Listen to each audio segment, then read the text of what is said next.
शंकरी गली में ठाकुर जी के एक मंदिर के बाहर भंडारा लगा था। चारों ओर भीड़ थी। कोई खीर ले रहा था, कोई पकोड़े, तो कोई समोसे से थाली भर रहा था। उसी भीड़ में एक वृद्ध संत खड़े थे।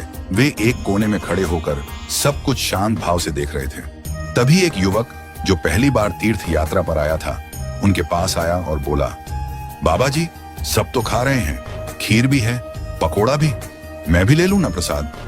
संत मुस्कुराए, पर उनकी मुस्कान में करुणा थी, चेतावनी भी।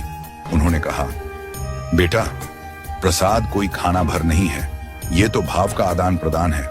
मंदिर के गर्भगृह से जो भगवान के चरणों में अर्पित हुआ है, वही शुद्ध प्रसाद है, उसे लो श्रद्धा से। पर जो बाहर गलियों में भावनात्मकता और दिखावे में बांटा जा रहा है, वो केवल स्वाद है, पुण्य नहीं।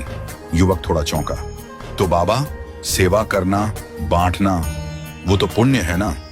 संत बोले, जरूर, जो बांट रहा है उसका पाप कटता है, लेकिन जो खा रहा है, यदि वह विवेक नहीं रखता तो उसके पुण्य नष्ट हो सकते हैं।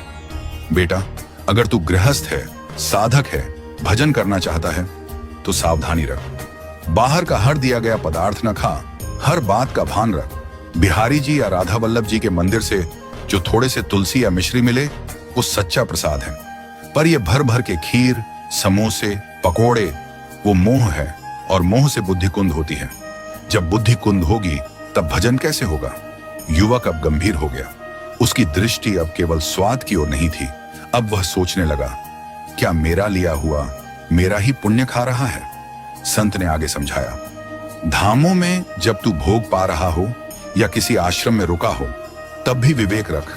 केवल उतना ले जितना वास्तव में आवश्यकता हो, और याद रख, कहीं भी फ्री में पानी भी मिले तो उसके बदले कुछ अर्पण कर देना। 2 रुपए भी रख दोगे तो अच्छा है।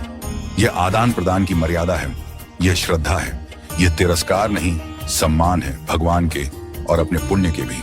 युवक की आंखों में अब भाव थे, कृतज्ञता के और नई सीख के। वह अब समझ चुका था कि प्रसाद लेना केवल खाना नहीं है, यह एक आत्मिक निर्णय है, यह भावनात्मक नहीं, आध्यात्मिक है। उसने हाथ जोड़ लिए और धीरे से बोला, अब मैं बिना विवेक कुछ नहीं लूंगा। जहां ठाकुर जी की सेवा हो, वहीं झुकूंगा, वहीं लूंगा, बाकी कहीं भी। चाहे 100 रुपए का स्वाद मिल जाए, मैं अपने हजारों पुण्य नहीं खोऊंगा। संत ने आशीर्वाद दिया, यही श्रद्धा तुझे बांध देगी ठाकुर जी से। अब तू खाने नहीं, भोग समझ कर चलेगा। वह युवक उसी दिन से बदल गया। अब जब भी वह किसी भंडारे के पास से गुजरता, तो हाथ जोड़ लेता और मन ही मन भगवान से कहता, हे प्रभु, आप ही के चरणों से जो मिले वही मुझे स्वीकार्य है।